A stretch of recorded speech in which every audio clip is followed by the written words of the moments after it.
Seeing none, let's go over to Dr. Vidala and begin the discussion. So, Dr. Vidala, I'll turn it over to you. Thank you, Mayor Betancourt. This is a particularly difficult budget season. I want to thank the committee for their thoughtfulness as we go through some of these difficult budget reductions. As we left off, in front of you, you have a table marked number 6. We went through 1 through 5 at our last meeting. Where we left off, there's a big bold number in the middle, $100,770,327. Right underneath the number 6 is the current deficit that we have, which is $2,169,775. It's very difficult. The committee made some very difficult decisions, and we worked together to try to reduce this budget. So what I've put forth today gets us to that number, and I'd like to, sort of discuss what we have on the table this evening. Some of these I would consider to be level 1 cuts. Some at the bottom, almost level 0 cuts. So we have some items that, are less impactful than others. So if we start at the top, there's a line noted west. We talked about a position already that has been reduced. We used a placeholder number for the salary in that position from line number 8006 of $74,577. That was a placeholder number. We actually have a retirement in that grade, and so we are able to see a difference of $27,176. So it's just a budget adjustment that the current salary that will not be replaced is higher than the number that we voted. So we're able to adjust that line and realize a $27,000 savings. The next item is also a placeholder item. It's at the center school. We had budgeted for 2 full-time paraprofessionals. Given the size and the needs of the students coming back, from a special ed perspective, we only see the need for a 1.0. And so this would be a budget reduction of $25,480. And it is not currently filled by anyone as the center school is coming online, and that could be a budget reduction there. The next item, we took a look at, we reduced a lot of teaching positions in our budget, and we haven't really taken a look at our paraprofessionals. As important as they are, this is very challenging. We seem to be cutting across the board.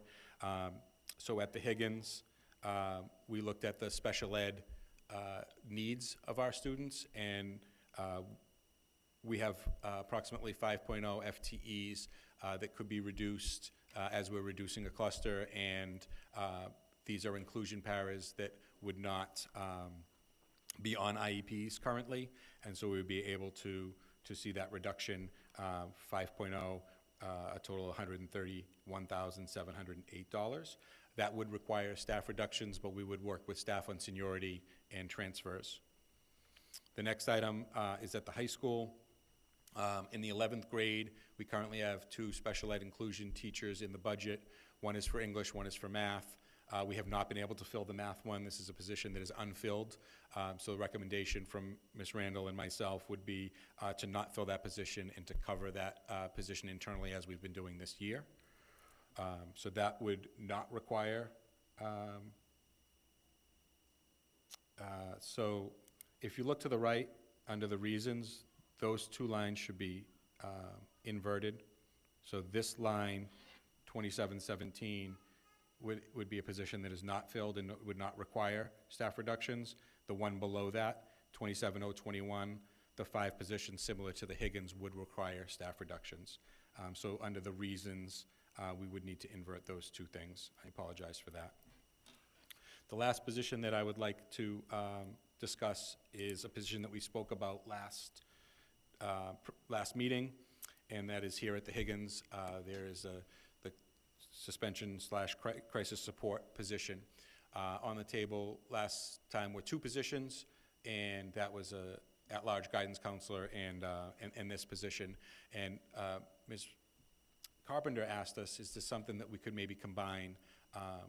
And so I talked to Mr. Busey, and right now we have 3 got the need for guidance support for our staff and our students, and an idea that we have would be to sort of relook at that guidance staff, and instead of having 3 dedicated guidance counselors for the entire, one for each grade, we would look to have the 4 guidance counselors take on a caseload.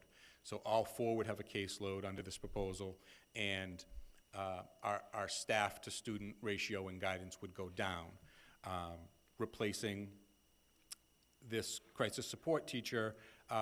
We would do so by having each of those 4 guidance counselors serve 1 to 2 periods a day in that classroom, so that the program could still continue. Students would still have that place to go. It would be a reduction of 1 staff member. However, the people in that would be guidance counselors that are dedicated and already have a caseload of students and know them. That would allow us to transfer the current person and reassign that person to an open position where there is a retirement. That person would maintain their job and work in the district in another capacity, and the overall savings would be $94,952. So we have a number of line items here. I think it's appropriate to stop here and have some discussion on this and potentially pull these one item at a time. Mayor. Thank you, Dr. Vidala. I'll open that up now for any discussion on any of those items that were spoken about. Mrs. Carpenter? Thank you. Through the chair to Dr. Vidala, can you go back, I was using the calculator at the time, and tell me again which lines required the reduction in staff for the paras? Did you say you inverted 2 of the lines? Which ones? Yes, so the first red line there is accurate. And that requires staff reduction at the Higgins. Yep, okay. And then, not the line below that, but the line after that. So the 5.0. That says not filled, no staff impact? Yes. That will have? Yes, that would have a staff impact. The line above it would have no staff impact. So alternating lines, so line item 9014 and line item 10021 would require reductions on this grouping of okay. Staff members. Yeah, I had missed that when you were discussing it. So I do recognize the difficulty in the budget, and I think we're all having a tough time with it right now. What I'm looking at for these para lines, as you've indicated, that we're reducing class sizes, but I do see that we'll still have the same amount of, we won't have the same amount of classes, but we'll have the same amount of students, so I'm struggling with this.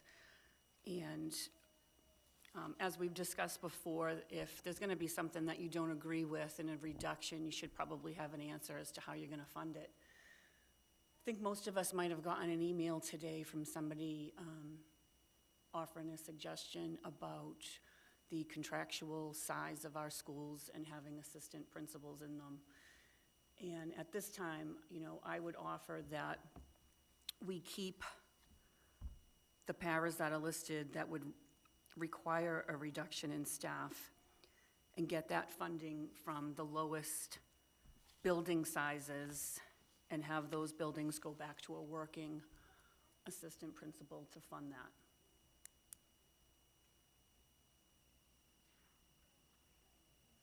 So I'm looking to see if that's possible and if the committee has an appetite for that. Thank you. Thank you, Mrs. Carpenter. Any other comments or questions at this time? Mr. Amico? Through the chair to Dr. Vidal and Ms. Carpenter, what would that entail if we did that? Just from through the chair, I appreciate what you're bringing here because you're thinking outside the box and trying to save jobs, which is paramount here. But I just want to make sure that that's something that's possible. It's again, you know, we spoke about this the other day. These positions that we cut the other night and the positions that we cut are going to be cutting, unfortunately, tonight. We fought for these. We literally did. You know, it took years to get our assistant principals to that level where they were just assistant principals and not, you know, had dual roles. I mean, there are so many positions in this budget that we had to make a lot of sacrifices, and we were lucky enough to receive funding at the time, And now we don't have that funding. So through the chair to Dr. Vidala, what would that entail if we went from a full-time assistant principal to a dual role like they used to have? Thank you. Sure, thank you. And I definitely appreciate looking at all items and trying to come up with as creative solutions. These are all very difficult for us. When the assistant principals were in the classroom, they were limited in the scope of what they could do, how they could support people, how they could support our teachers, go into classrooms, work on behavioral interventions, do bullying investigations, things like that. When they came out and they had that role of more of an instructional leader and supporting on a student services side, we hired teachers to go into those classrooms. So if we were to bring them back into the classroom, the teachers that they replaced, we would have to reduce one teacher. So we would end up losing a teacher and then losing the support of what they do. I will say that in 2019 and before, when I came in, I believe that 7 out of the 8 elementary principals were hired from outside of the district. Since we've had this new model and we're able to build our capacity, the last 4 elementary principals that we have hired from inside of PBD. And I do think that that does save us money and resources on hiring our own people who know what we do and can support our teachers. Certainly a valid suggestion, and I will go with the will of the committee, but those are some of the concerns that I would have moving forward if that happened. And I appreciate that. Through the chair to thank you, Mayor. Through the chair of the committee, and I applaud Ms. Carpenter for mentioning that all these cuts are hard for us. Nobody wants to make any cuts, and if we're going to if we're not going to cut these positions in front of us, then come up with a solution. And Mr. Olympio, through the chair, Mr. Olympio mentioned that and said it perfectly the other night. We're open. We don't want to cut any of these. If someone has a solution to this, because this is a problem, then speak up. And if I could have a couple of minutes through the chair, Mayor, I have a letter that I want to read that I've formatted per our last meeting to the governor of Massachusetts and the legislature, and I just want to outline some of the things and the reasons why. We've looked through this budget book.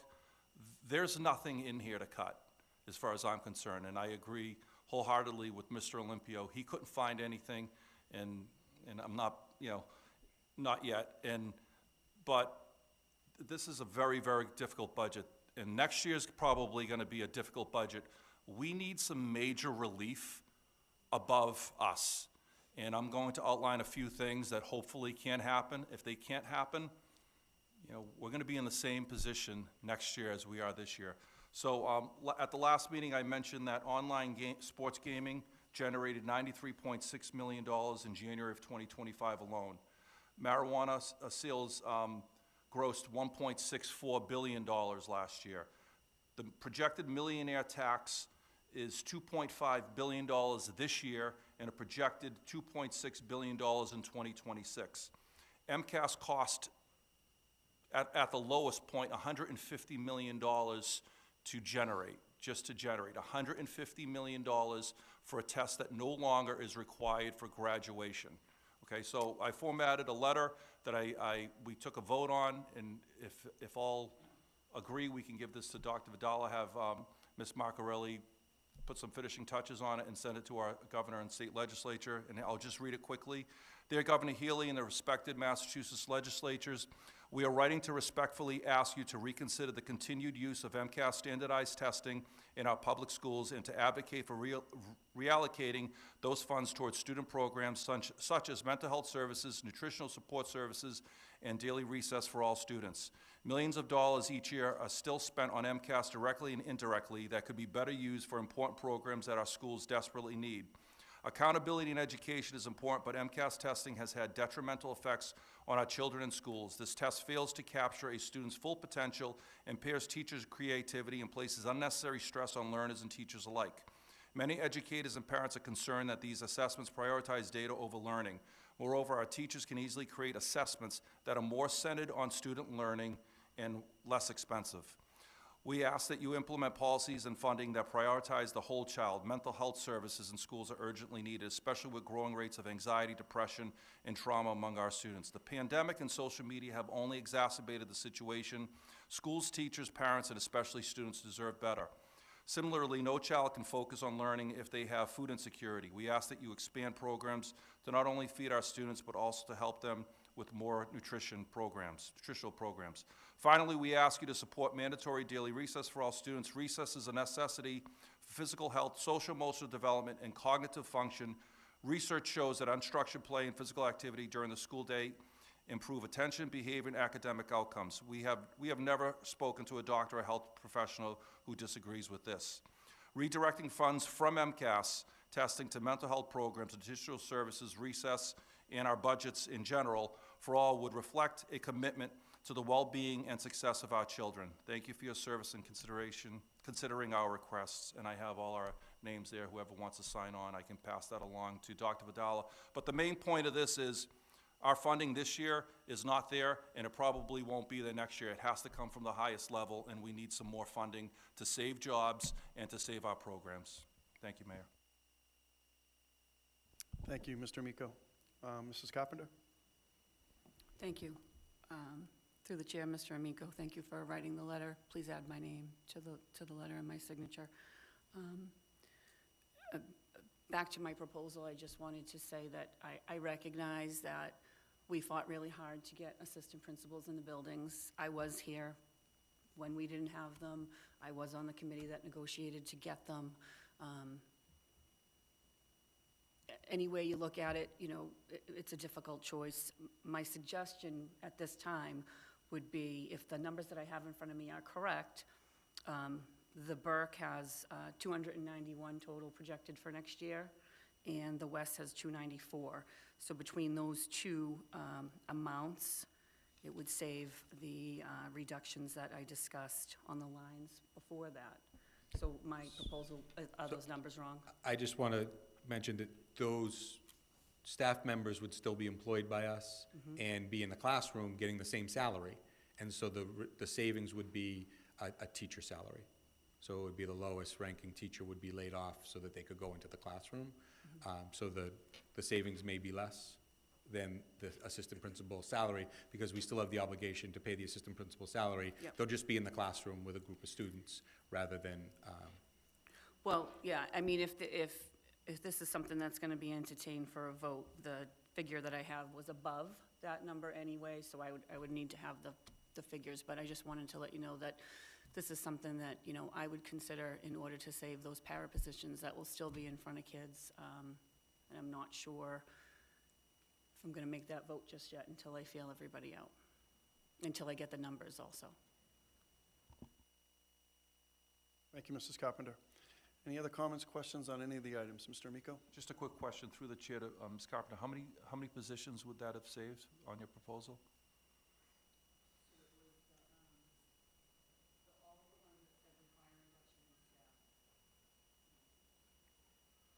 The list that you have in front of you that says Yep. reduction in staff, so that was the 5 at the Higgins, and then the one at the high school, because the other ones didn't require, right?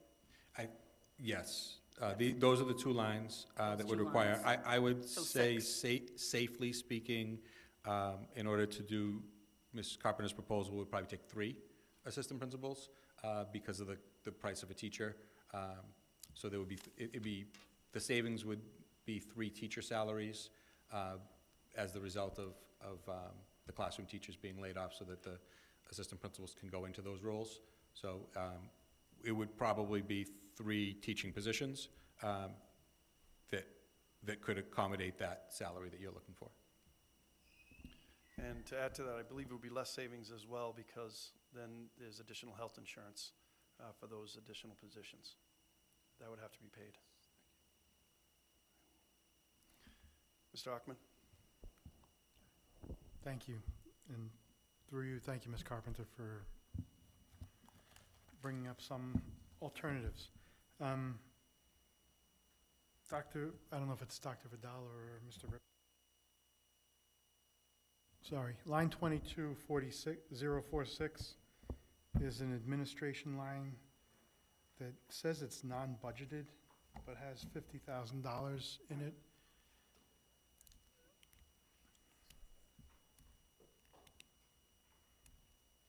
$22,046.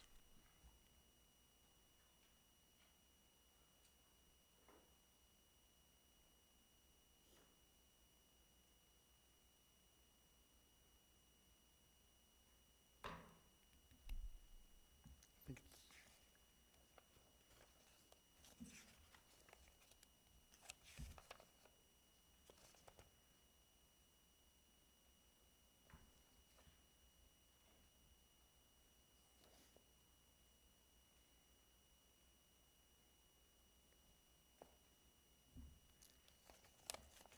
in this tab, the backup isn't sequential, so it's hard to track, but I don't see any backup for it either.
Thank you.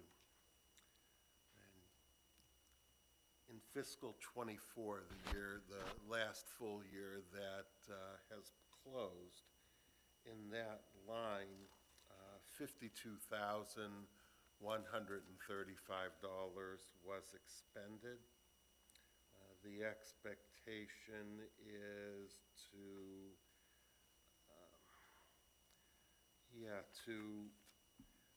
put in that placeholder to protect the budget with respect to what may, the expectation was that may recur this year and may recur for next year. And so that is the placeholder that was put in. But the actual was $52,135 in fiscal '24. Yeah, no, Mr. Rippon, through the mayor, to Mr. Rippon, I see that, and then fiscal year '25 wasn't budgeted for, and then it's put back in for fiscal year '26. What is it, I don't know what the protection is for. Do you have any? It's not allocated for anything in particular, it's, Looking, again, another area that was reduced in '25 was contracted services, things like the end-of-year report, our audit, other consulting services. I can tell you, and I'm looking, so that is line,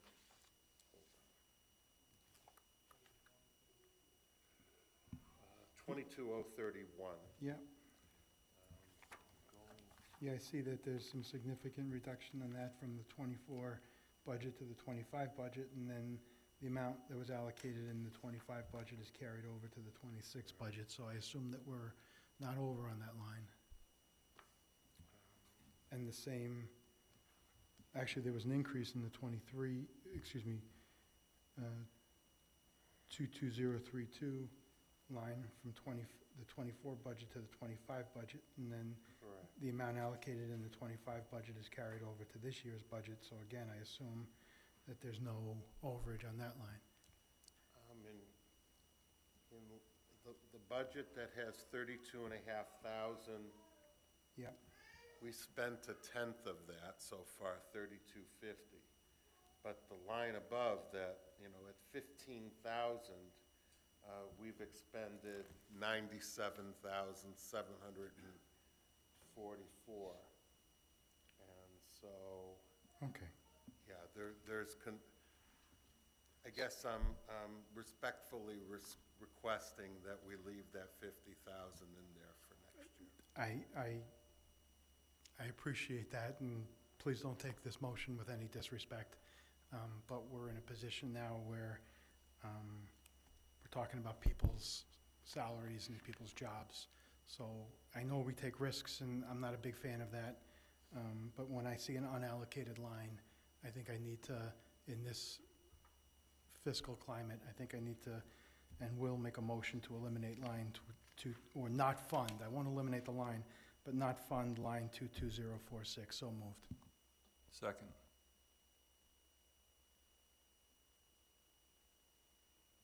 Thank you. Further motion by Mr. Hockman, seconded by Mr. Amico. Any comments, questions on the motion? Mr. Amico? Through the chair to Ms. Carpenter, if this motion does pass, we could redirect some of that funding back on that, what you had mentioned earlier about the paras. Okay, thank you. All right. Any other comments or questions? Mrs. Dunn? Kind of the same question. Up above it, line 22025, a non-budgeted line, and then 2,012,234. What is that? That's one the for? salary reserve line. Yeah. What is? So that is the salary reserve line. Oh, okay. For some reason, it's named differently. That should be line 22017. I don't know why it's in a different line, but that should be, yeah, I think it's just a typographical error. Okay, But That- we do have a motion. that would make sense. Okay. Thank you. No, I just wanted to kind of clarify it while we were on that same thought. Okay, thank you. That makes sense. Thank you, Mrs. Dunn. Okay, roll call vote, please, on Mr. Hockman's motion. Mrs. Carpenter? Yes. Mr. Hockman? Yes. Mr. Olympio? Yes. Mr. Swanson? Yes. Mrs. Dunn? Yes. Mr. Amico? Yes. Thank you, Mr. Mayor. I also know that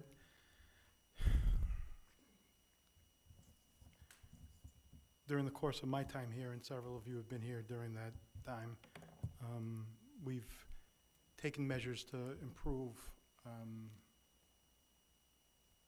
a lot of things that are going to have already or will take a hit. One of those things is, I don't know if what the title of the position is, building receptionists or greeters. I know that we added someone here at the Higgins when this building opened up. I know that the conversation at the time was the office was far removed from the entryway. I don't know that the office is that much further removed from the entryway at the Higgins as it is at the Carroll, and the Carroll's door is, or at the McCarthy or any of the other schools, and those are all done. We have cameras now. We have buttons that allow for access. I know that there's a lot more students here, but I would certainly be willing to entertain, not necessarily make a motion until I hear from my colleagues on this, but there's a building greeter here. There's also a building greeter at the administration building. I don't think we need a greeter at the administration building. If I prioritize the area that I'd like to reduce I would be willing to reduce the greeter at the administration building first, and then the greeter at the Higgins Middle School second. And I ask for your thoughts on that. Thank you, Mr. Hockman. Mr. Olympio? Yeah, through the chair. So on Mr. Hockman's point, I mean, that's certainly something that, we should look at. I mean, we're always talking about using resources for the classroom, and again, nobody wants to eliminate any positions, but certainly, again, it's like choosing the lesser, what can we do, what's going to be less painful, and certainly if we can pick up, a little bit extra classroom support, that way, then, yeah, I would be for that. I had something else, though. I had a couple of line items that I'd like to go over, just to, would that be appropriate at this point? Yes. So there were 3 line items that, I'm just curious, and they were labeled to be determined. One was the Performing Arts, 15002, and then there was 2 in the athletics, lines 16003, 16004, and those salaries are over 200,000. And again, it was to be determined if you look at the backup. So I just would like a little more background to that. Just wondering if there's something worth discussing with those lines. They were already part of the reductions that you had on Thursday. So if you look at the second page from tonight, line item 15002, 1.0, Performing Arts, 74,577. In athletics, it's 16,003 and 16,004, it's a 0.5. These are the elementary specialists that we did not hire this year due to retirements, and then we proposed to bring them back. However, since they were not filled, and we're gonna have the same number of homerooms, we chose to vote to reduce those. Okay, so wait, that's, so where is that on, because I'm looking at the original budget, so 100 million the top, and then I see that's part of the, okay, that's what was prior that we cut? Correct. So on the backup, Yeah. just so that you have that second page, the blue line that says location, all the way down to that yellow Okay, number of FTEs, Yep. those have previously been Okay. voted. Everything below that, beginning with budget adjustments, that is what is on the table tonight. gotcha. So in all, we've reduced the budget 3.4, Yep, okay. and that got us to the 100 million. Okay, gotcha. Thank you.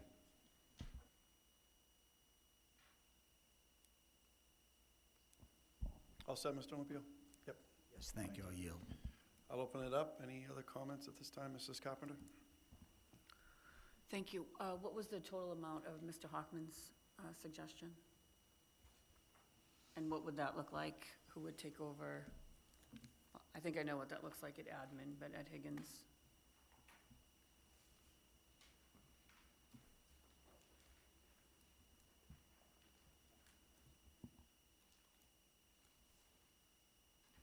In central office, the salary is 62,999, 899.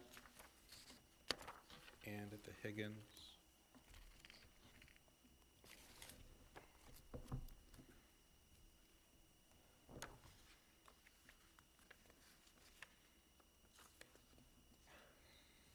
And I'm wondering if they have additional responsibilities besides just answering the door, and who would handle so those? at central office, the position answers the phone for the main line, the 531-1600 line. The employee also speaks Portuguese and helps with our registrations and translations for families. It's the first person that families speak to.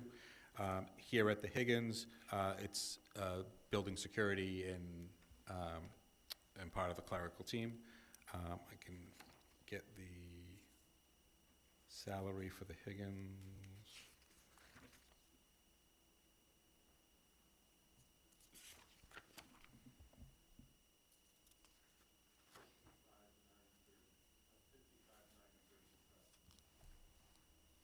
I have a different number for that one. Or the other one is 50,713. Yeah, 50,713 is the salary for that one.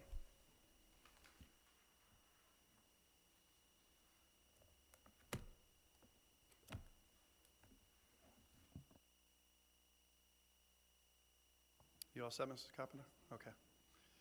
All right, any other comments, questions at this time, Mrs. Dunn?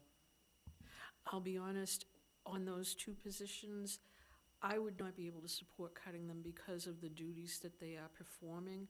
I know at central office, you really do need someone at the door for several reasons. One is because of translation services when members of the public come in to register children or to ask questions about anything about the school district, and for that telephone answering. And I know she does a lot of other peripheral duties for the people in that building, so it isn't just answering the door.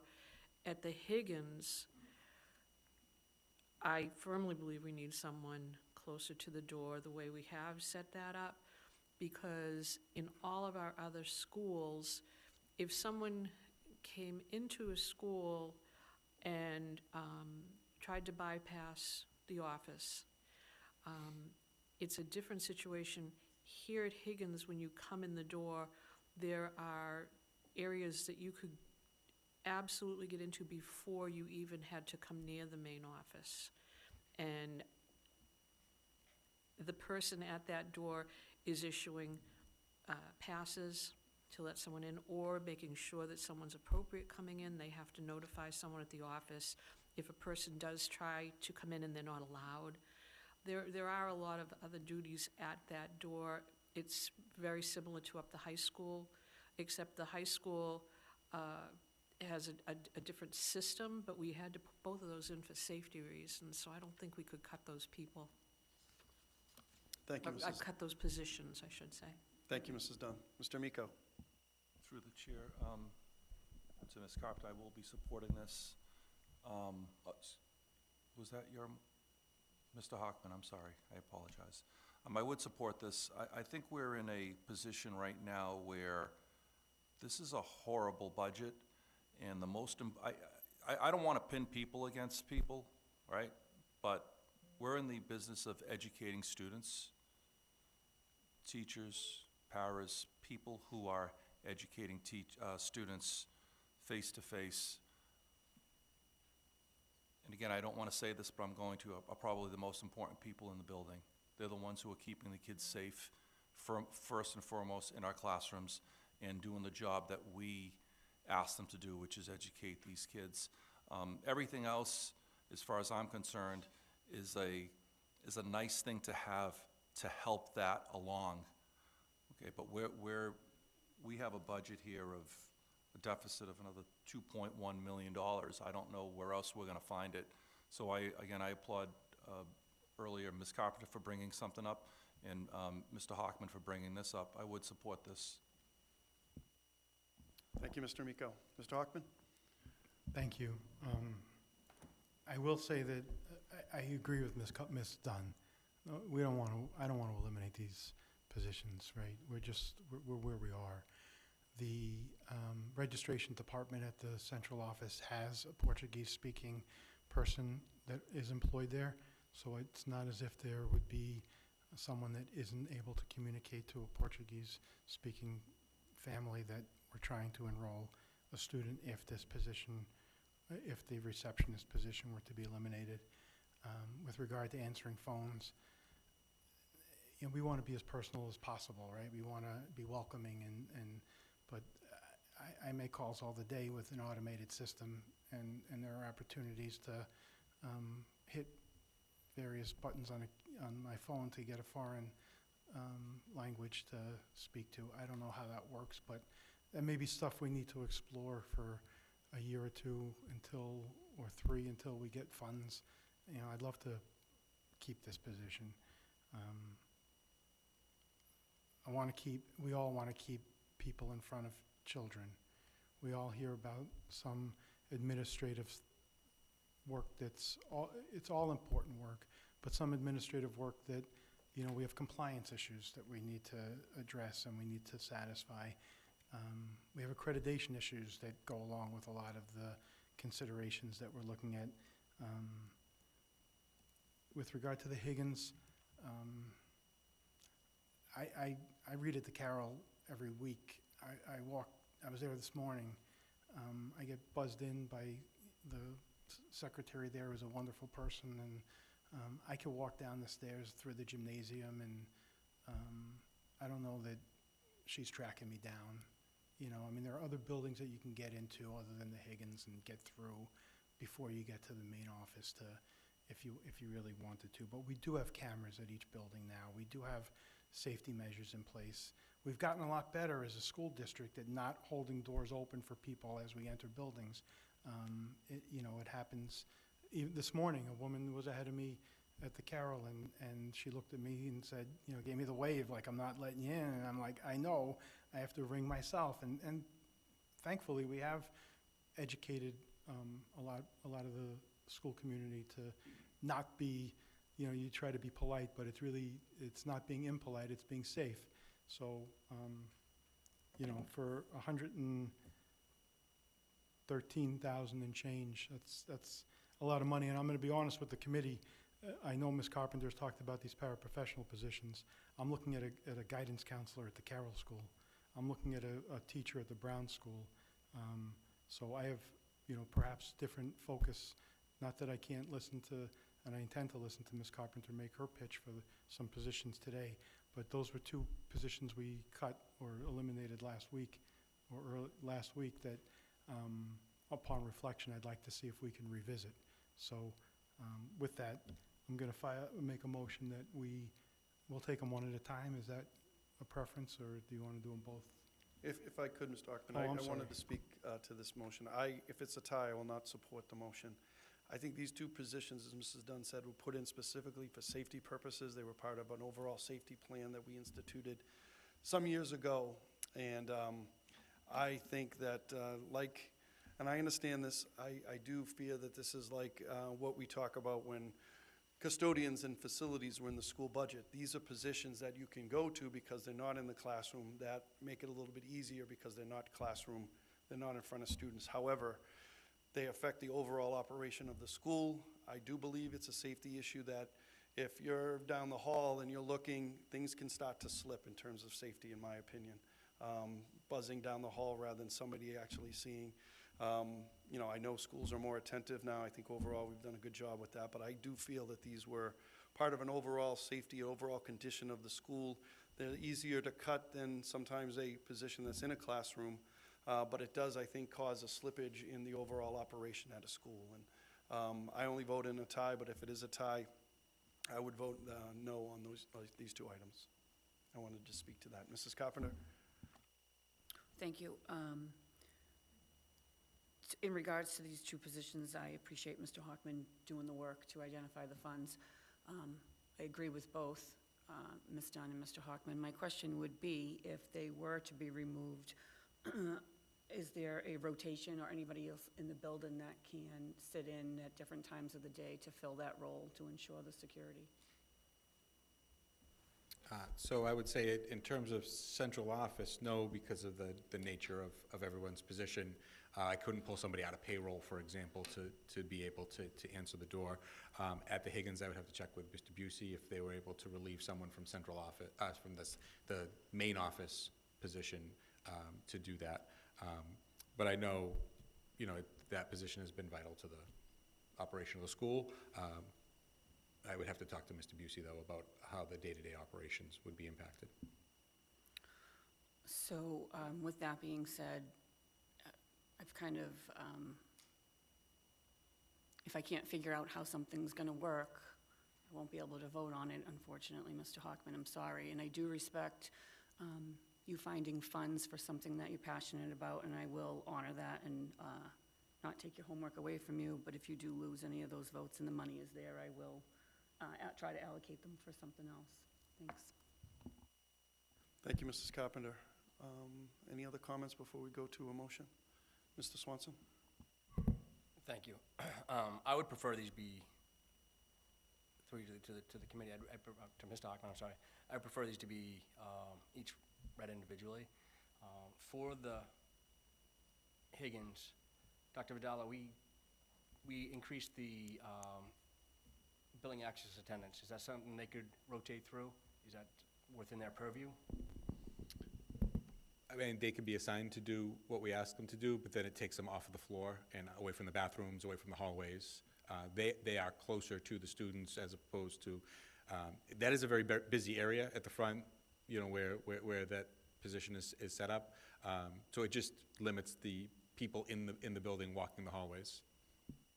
Thank you, and I do take the safety of the school very seriously. Just trying to figure out if we went this way, there were other options. Thank you. Thank you, Mr. Swanson. Mrs. Dunn? A quick question, here at Higgins, who do the building access attendants report to? The principal. And they work with the SRO very closely, because here at the Higgins, we have a dedicated SRO. So our SRO does the trainings and things like that. Ultimately, their school employees, they report directly to the principal. Okay. Did we have 4 this year here at Higgins? So yes, if you look at the backup, there's 2 that walk around the building, and I believe the one at the front, and I think there's one in the office as well, if I'm looking at this correctly. I think there's 2 clerks in one line above, and then there's 4 positions here. 2 walk around the building, 1 mainly stays in the office and works on clerical and translation things in the office, and then 1 is at the front door. So we do have, all 4 positions are filled. Okay. Could I ask Mr. Hockman, would you consider amending your motion on the Higgins personnel from 4 to 2? Ms. Dunn, I haven't made a motion yet, Oh, I'm sorry, okay. but, and I will take them one at a time. Okay. I may just take one. I'm hearing, if I may, I'm sorry. Yeah, I'm hearing and don't disagree with some of the sentiment of the committee regarding the Higgins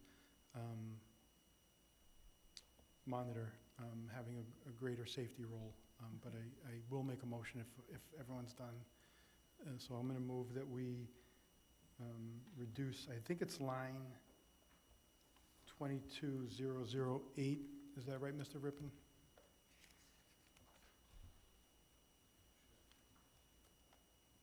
No, 22006 maybe? No.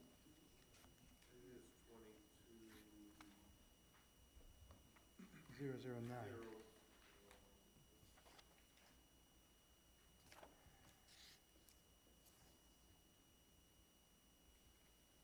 Yeah, should be 22009. Right, so I'm going to make a motion to reduce 22009 by $62,899. Second.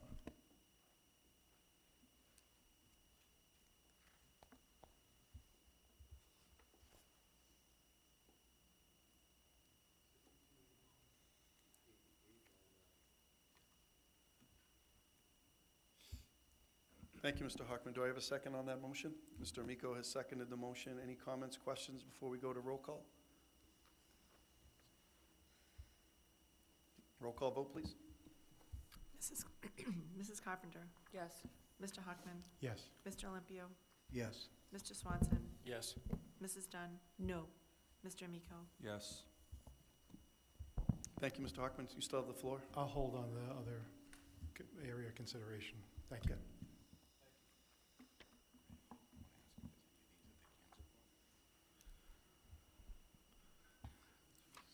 So we're still working on the items that were provided by Dr. Vidal. Is there any of those items that we want movement on, or any of those specific items we wanted to take up? Mrs. Dunn? I had a couple questions.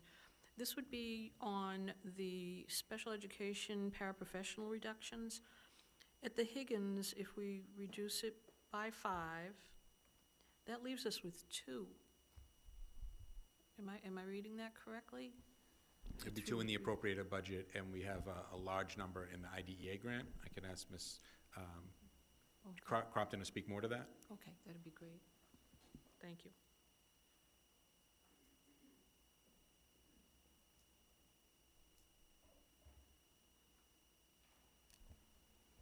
So currently, we have the amount covered in the appropriated budget, but we carry about 20 paraprofessionals on the IDEA grant Okay. for the Higgins School. The reason for the reduction, we actually went through every student in the Higgins and coming to the Higgins, is that the district has done a great job, and our teachers and schools have done a great job with the co-teaching model. And we actually have 0 sixth graders coming up with para support. They're all going to be supported by special education teachers within the classroom or in the small group setting. So that was some of the para reductions. And then we looked at the rest of the students that were in the school for their grids for their IEPs. And the squishing of the clusters in 8th grade and being able to move students around, we needed a significant less amount of paraprofessionals. Thank you. Thank you. It's the same question on the high school. If we reduce it by 5, we have in the budget 18.5, we'd go down to 13.5. Is it the same reasoning? Same reasoning. We made sure all of our substantially separate programs or our small group programs were staffed first with our students and then went through all of the IEPs. The co-teaching model has really brought up the ability to have special education teachers in front of our students, and that's where a lot of our students who formerly were in para-supported classes have moved to over the last 4 years. Okay. Thank you. That makes sense. I apologize. I'd asked for information on grants, but we don't have it, so I really did not know the number of people employed on the grant. But thank you. Now I understand it. Okay. Okay. Thank you, Mr. Mayor. Thank you, Mrs. Dunn. Mr. Hockman. Thank you, Mr. Mayor. Not on the items that are in the handout today, but line 22030,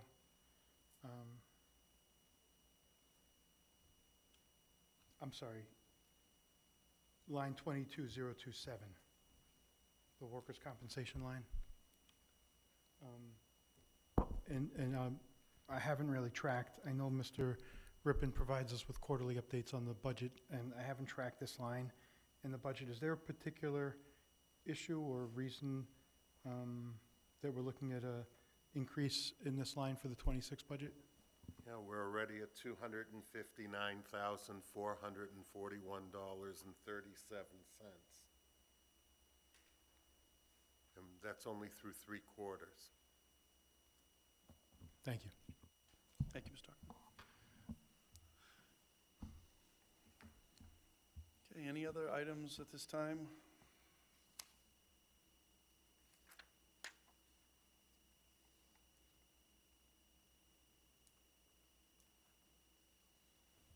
Okay, Mr. Hockman? So it looks like for the reduction recommendations from, suggestions from the superintendent, line 8006 is just a budget adjustment due to retirement. Move to follow the recommendation with regard to line 8006. Second. Thank you. Further motion by Mr. Hockman, seconded by Mr. Swanson. Roll call vote, please. Mrs. Carpenter? Yes. Mr. Hockman? Yes. Mr. Olympio? Yes. Mr. Swanson? Yes. Mrs. Dunn? Yes. Mr. Miko? Yes. With regard to the items that you didn't address, Dr. Vidala, line 17029 through 31, that's an offset, that's an increase in reimbursement that we're getting from the state. Is that how we're viewing that? If they're increases, I'm just going to take them. I don't need an explanation, unless you want to. Yeah, so I can say that all of these below are offsets. I think the last 3 lines are dependent on some of the things above. However, I'm sorry, one of them, which says reductions from May 15th, is okay. The other 2, yeah, one by one. So the number here was in Mr. Rippon's report that we're anticipating receiving these funds. We did get confirmation that we will be receiving these funds, so this number can be an offset for those 3 lines in totaling 69172. Motion to follow the recommendation of the superintendent with regard to line 17029 through 17031. So moved. Second. And this was positive news. Both these next 2 votes are very positive news that we learned of since our last meeting last week. So this was extremely beneficial news to the budget. Yes, Yeah. Mr. Hockman. No, thank you. Through you to Mr. Rippon and the administration as a whole, but Mr. Rippon, I think, was really an advocate for, and Ms. Crompton as well, and her staff were really advocates to have these reimbursements, these circuit breaker reimbursements increased, and I know that they worked hard to get them, and I'm glad that they're coming to fruition. So I thank you for that, and I'm glad that we're able to, and just for the general public to understand the amount of money that we're increasing our reimbursement by is $691,721. A huge amount of money, a significant amount of money. So thank you all for the hard work in accomplishing this. Thank you. So you've heard the motion by Mr. Hockman, was seconded by Mrs. Dunn. Any comments or questions on this item? Seeing none, roll call vote, please. Mrs. Carpenter? Yes. Mr. Hockman? Yes. Mr. Olympio? Yes. Mr. Swanson? Yes. Mrs. Dunn? Yes. Mr. Miko? Yes. And the next line here for transportation, similarly, it's a offset that Mr. Rippon worked really, really hard for this, and I think he got confirmation at a conference he was at last Friday. Thank you for your hard work on this. I'm going to make a motion to accept the recommendation of the superintendent with regard to line 22015. This offset is for $285,886. Hats off to you, Mr. Rippon. Thank you. Second? Just on the motion. Yep. Thank you. Motion made by Mr. Hockman, seconded by Mr. Swanson. On the motion, Dr. Vidala. Yep, just to explain it, Mr. Rippon has talked to you about a regional transportation pilot that we're working on with the consortium. We have 10 districts that are committed to it. We've hired a vendor, Next Transportation, and we received news that our reduction, based on the number of students that we have, they'll be combining some runs and being able to put out a bigger contract and getting some savings is $285,000. So very significant, and we're very happy that this came through. Thank you. No comments, no further comments. Roll call vote, please. Mrs. Carpenter? Yes. Mr. Hockman? Yes. Mr. Olympio? Yes. Mr. Swanson? Yes. Mrs. Dunn? Yes. Mr. Miko? Yes. Mr. Mayor? Yes, you want to take that next item? Well, I'd like to discuss it a little bit, and then, so, line 22025, this, if we can, Dr. Vidala or Mr. Rippon, get a little bit of a preview. Sure, and I'm wondering if we may want to pause on this one and go to the line below, but I'll give an explanation of this, and then, do you want to jump to the line below first? If I may, the first line, 22026, in the amount of $273,000, is the health insurance realized from the reductions that the committee was able to make on Thursday night of last week on May 15th. Those 13 positions total in an amount of $273,000 for health insurance savings. So what does that work out to per position? Because I want to hold. $21,000. 21,000? Even? I'm sorry, 21,000 even? Okay, so I'm going to take 42 off. So I'm going to make a motion to accept the recommendation of the superintendent with regard to the first line, 22026, for $231,000. I'm pulling 2 positions out of there that I'm hoping to get back. Right? That's the math? Okay, so for $231,000, so moved. Second. Okay. Heard the motion by Mr. Hockman, seconded by Mr. Amico. Everyone understand Mr. Hockman's numbers there? All right. Roll call vote, please. Mrs. Carpenter? Yes. Mr. Hockman? Yes. Mr. Olympio? Yes. Mr. Swanson? Yes. Mrs. Dunn? Yes. Mr. Miko? Yes. Thank you, Mr. Hockman. If I may, I'd like to propose a very brief, maybe less than 5-minute break, so we can do some calculations. And so I'm going to try to hold this to a 5-minute break. Thank you, everyone.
All right, I'd like to resume in 1 minute.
All right, everyone, thank you. I'd like to go back to our budget discussion. Appreciate everybody's time there for a brief recess.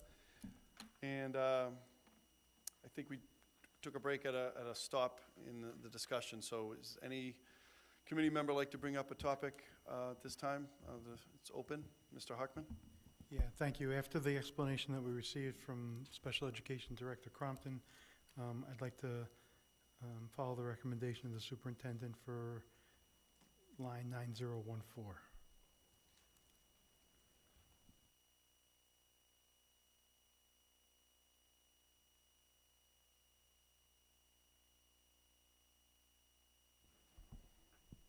Okay, so these would be for the 5 FTEs at the Higgins Middle School, paraprofessional.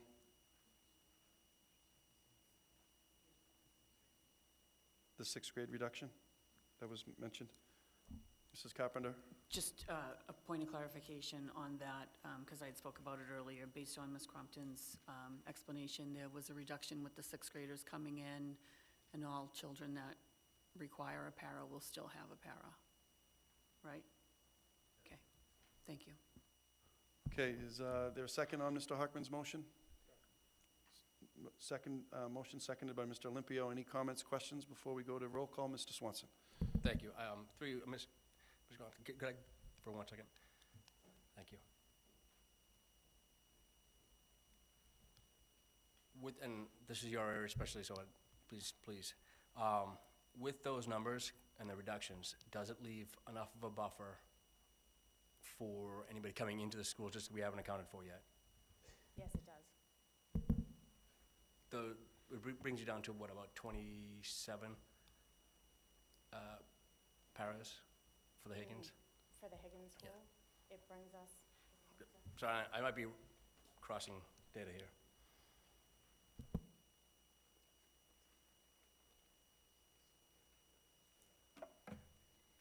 it will bring the Higgins down to 16, 17 total. Thank you. I was confusing the Higgins and the high school. Yep. Thank you. And with that, again, you're comfortable that if we have a student that comes into the school or develops the need for an IEP, we're in good shape? Yes. Thank you. And we have a protocol, if there is a need during the year, that our team chairs go through with me in order to give those services. Thank you. Thank you, Mr. Swanson. Any other questions for the committee or for Ms. Crompton? Okay, roll call vote, please. Mrs. Carpenter? Yes. Mr. Hockman? Yes. Mr. Olympio? Yes. Mr. Swanson? Yes. Mrs. Dunn? Yes. Mr. Miko? Yes. Okay, thank you. Mr. Hockman, you still have the floor. Thank you, Mr. Mayor. I think that line 10021 is a similar reduction of paraprofessionals, and I think Ms. Crumpton has a similar rationale for this. So with the comfort level I have in her expertise, I'm going to follow the recommendation and move to reduce line 10021 as presented.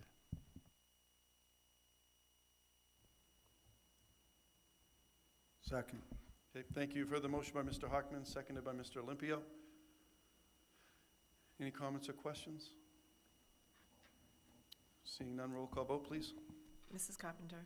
Yes. Mr. Hockman? Yes. Mr. Olympio? Yes. Mr. Swanson? Yes. Mrs. Dunn? Mr. Miko? Yes.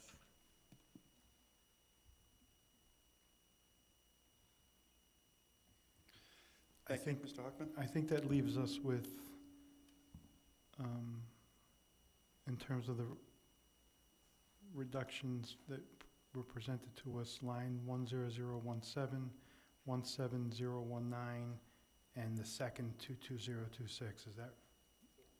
4013. And that's a position that's not presently filled. Would someone like to give us, or I know that you gave us a description earlier, can we hear that again, please? Yes, so when the center school was online with over 300 students, they had 2 paraprofessionals coming back with 200 students and reviewing the IEP services needed. We can do it with 1 full-time paraprofessional next year. Through the mayor to Ms. Crompton, we're okay here? All students receive all the services? Yes. Make a motion to follow the recommendation with the reduction of line 4013. Second. Okay, thank you. Further motion by Mr. Hockman, seconded by Mr. Olympio. Any comments or questions? Seeing none, roll call vote, please. Mrs. Carpenter? Yes. Mr. Hockman? Yes. Mr. Olympio? Yes. Mr. Swanson? No. Mrs. Dunn?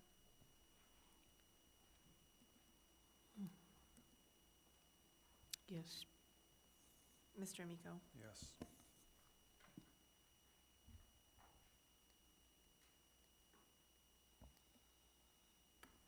Could we get an update on the calculation, please?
Thank you to the committee. At this point, we are approximately $562,005 away from our budget number. Given the 11 FTEs that were just reduced, I believe that we can reduce the health insurance line 22026 by another $231,000.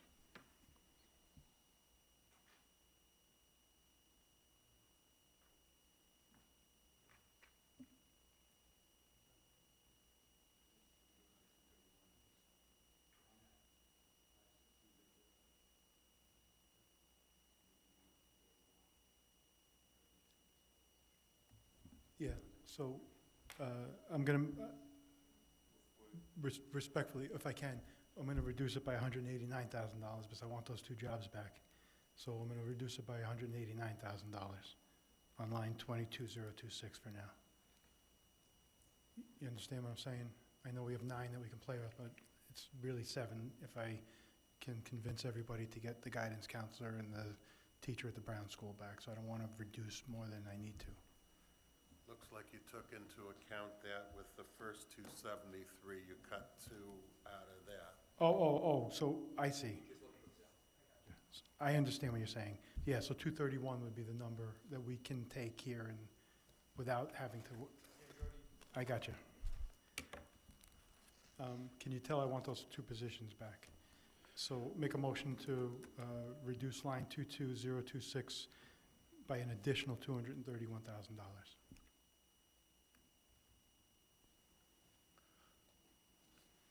Second. Second. What was it, 231? Further motion by Mr. Hockman, seconded by Mr. Swanson. On the motion, any questions? Could you read the motion back? It's $21,000 per position that we've reduced. And there are 9 that we just did, so the total, 11 or 9? 11. 11, so that totals $231,000 in less exposure for health insurance on our side.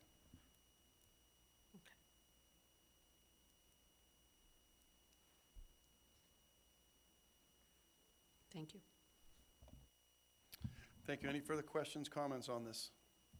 Seeing none, roll call vote, please. Mrs. Carpenter? Yes. Mr. Hockman? Yes. Mr. Olympio? Yes. Mr. Swanson? Yes. Mrs. Dunn? Mr. Amico? Yes.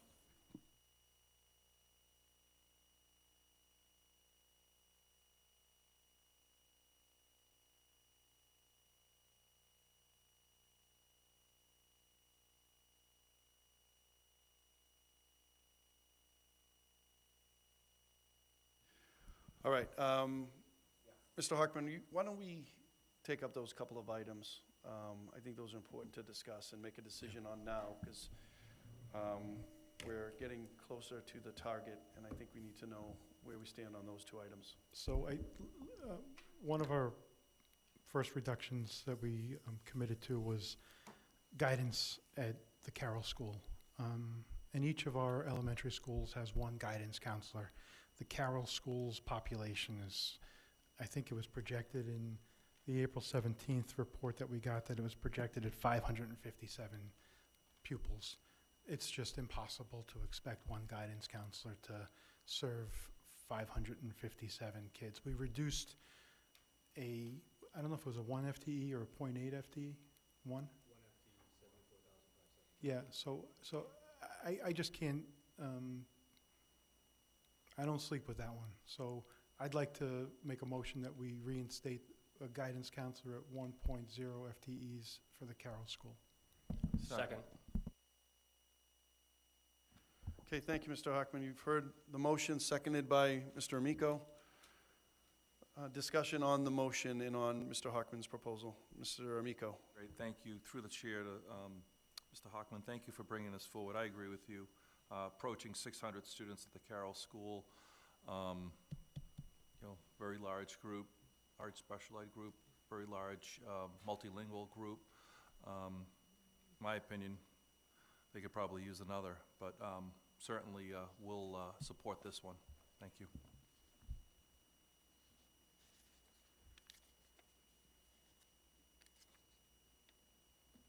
Thank you, Mr. Amico. Mrs. Dunn?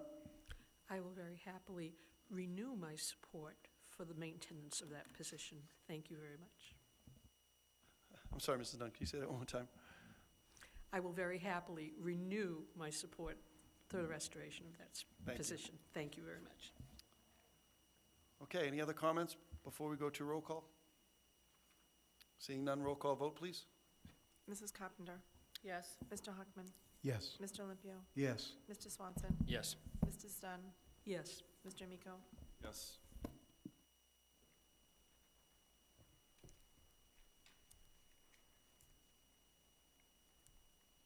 Thank you, Mr. Hockman. You still have the floor. Thank you, Mr. Mayor. And I also like to make a motion, or talk about, I will make a motion to reinstate, I think it's the third grade teacher at the Brown School. It's a complicated population that needs, class size isn't the big factor in the sense of contractual limits.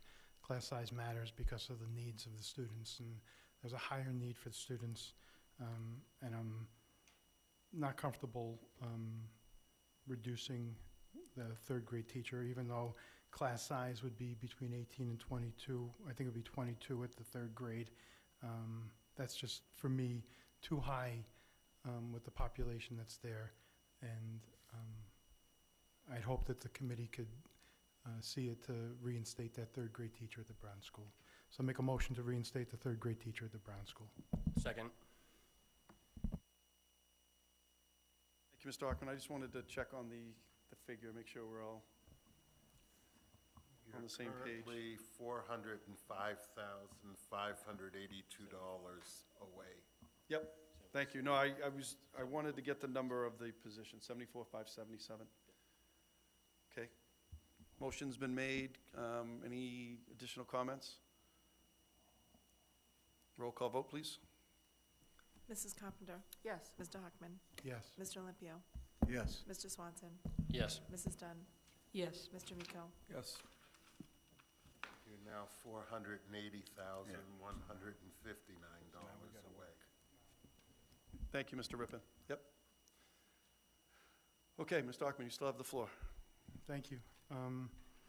The line 10017, which is a teacher at the high school, a special education teacher, I'm being informed by our special education director and the superintendent that this is a position that we, is this presently not filled, or is presently not filled? This is a position that has not been filled all year. We've had it posted. We So- can't fill this position, and we've been covering it. Ms. Randall and Ms. Crompton are in support of just not filling it next year and saving those. If it's not funds. filled, then we can get by. If you think professionally we can serve kids and staff members appropriately, I'm going to make a motion to follow the recommendation to reduce line 10017.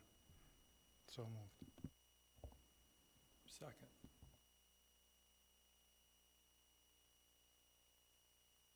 Thank you. You've heard the motion by Mr. Hockman, seconded by Mr. Amico.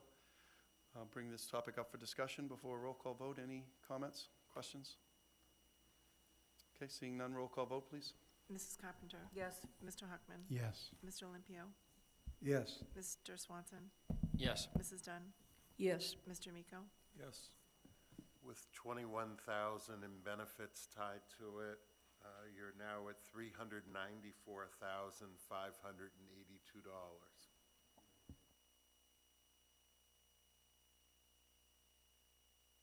So what Mr. Rippon is saying, I think, is that we can take another $21,000 off line 22026. Correct. So moved. Second.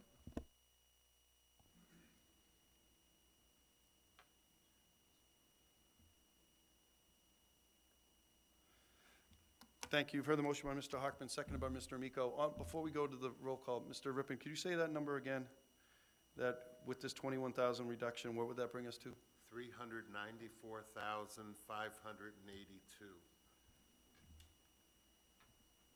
All right, because I have it 384,000. So is it was, I stand corrected, 384. okay. So 384,582 with this vote. Thank you. Roll call vote, please. Mrs. Carpenter? Yes. Mr. Hockman? Yes. Mr. Olympio? Yes. Mr. Swanson? Yes. Mrs. Dunn? Yes. Mr. Miko? Yes.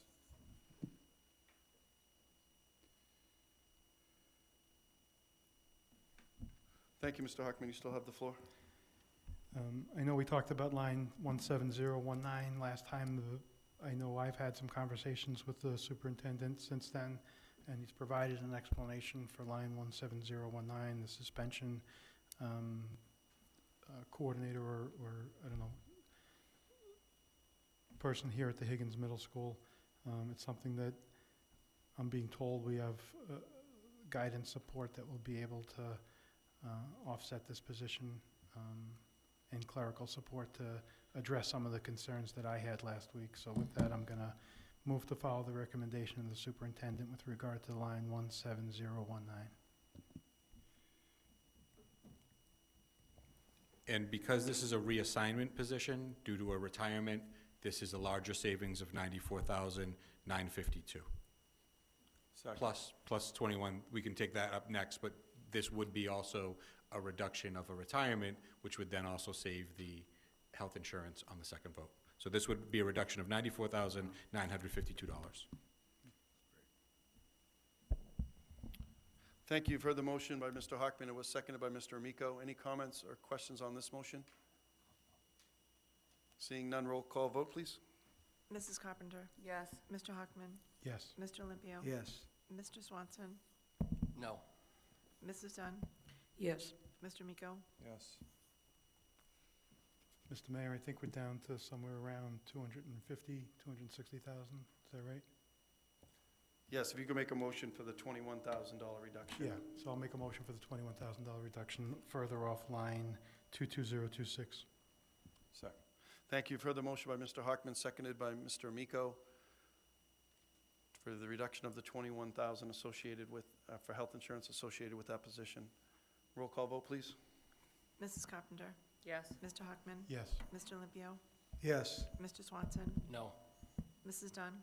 Yes. Mr. Miko? Yes.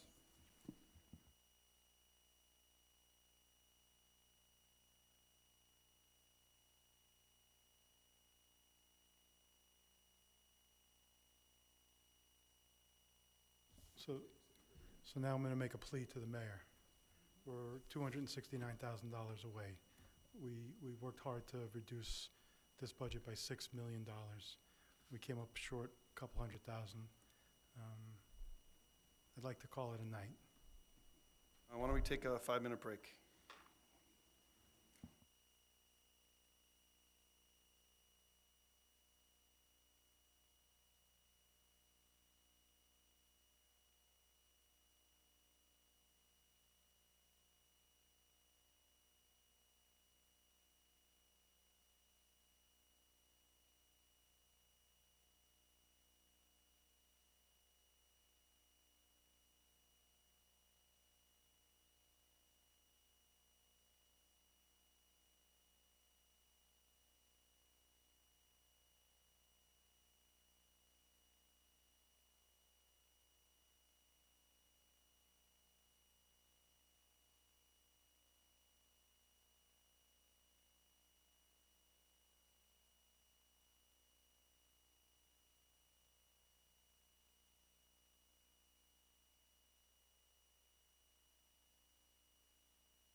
All right, if we can go back here, what I propose doing, as I think Mr. Hockman makes a fair point, I really appreciate everybody's efforts here. This has been, extremely difficult. We've had a number of circumstances go against us here in terms of numbers that have come our way with the health insurance and ESSER coming off the books, and a couple of other items that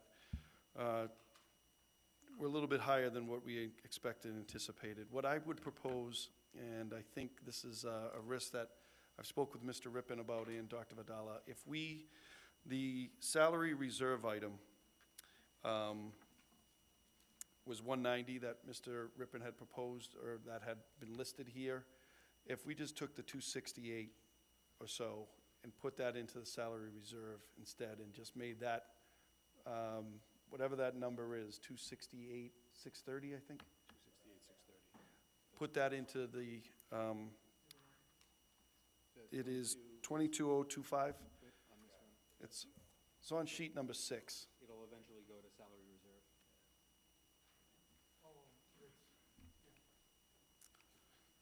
So it's on page 6 that was given to us. Yeah.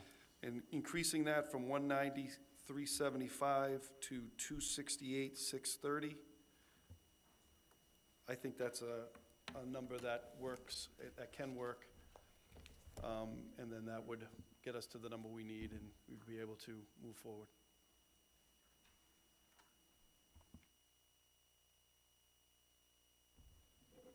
And we're all comfortable with that, Mr. Rippon? So moved. Second. Okay, you've heard the motion by Mr. Hockman, seconded by Mr. Miko. On the motion, Mr. Swanson? So just for clarification, what line item are we? It is line item 22025, salary reserve. It's been on the sheet today that Dr. Vidala presented earlier. It's listed as 190, 375. I think we can increase that to 268. John, this is really line 22017 that's misstated, I think, is 22025. But that's where it's stated is 220. On page 6, that's where it's stated, Yeah. yep. Thank you. It was bounced between the book and the sheet. Yeah. I am in support. Thank you. Thank you. Okay, so we have a motion on the floor. Roll call vote, please. Mrs. Carpenter? Yes. Mr. Hockman? Yes. Mr. Olympio? Yes. Mr. Swanson? Yes. Mrs. Dunn? Yes. Mr. Miko? Yes. Okay, I think that would close the, or reach the number that we had set at the beginning. Any final items before we close the hearing today? Okay, so we have our public hearing is scheduled at the moment for next Tuesday, May 27th at 7 p.m. here following the George Peabody Medal Ceremony. So again, the public hearing as of now is scheduled for Tuesday, May 27th at 7 p.m. here in the Higgins Library, the regular meeting to follow. And so we will have a cleaned up, accurate budget book ready for public distribution by Friday. So it will be posted with the agenda on Friday, and for the total budget of $98,600,552.